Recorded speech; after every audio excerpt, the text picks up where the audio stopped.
激光切割技术是工业运营的一部分，作为激光加工行业重要的应用技术，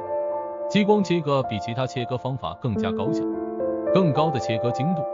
因此，激光切割机在工业中得到了全面推广，并取代了传统切割机的角色。在本文中 Norton China 将讨论各种激光切割机类型，根据主要激光介质成分进行分类。激光切割机可以分为数控二氧化碳激光切割机、数控光纤激光切割机、液固体激光切割机。第一种，数控二氧化碳激光切割机。COER 激光器采用二氧化碳混合物作为活性激光介质，通常用于切割非金属材料，比较容易被非金属吸收。COER 激光切割机在光束出口处装有喷吹氧气、压缩空气或惰性气体 N2 的喷嘴，用以提高切割速度和切口的平整光洁。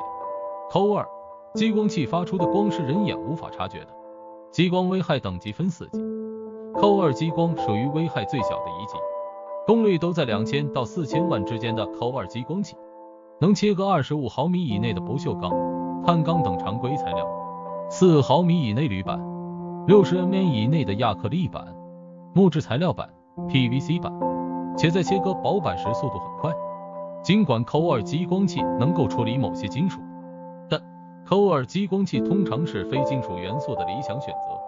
第二种，数控光纤激光切割机。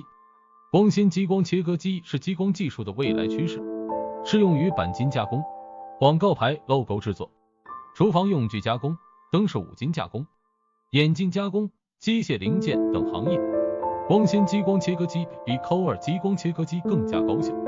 善于修整深度小于5毫米的物体。4000万及以上光纤激光器主要应用于12毫米以下切割，尤其是薄板的高精密加工。4000万及以上光纤激光切割机可以代替 COER 大功率激光切割机的大部分应用场景。第三种，液固体激光切割机。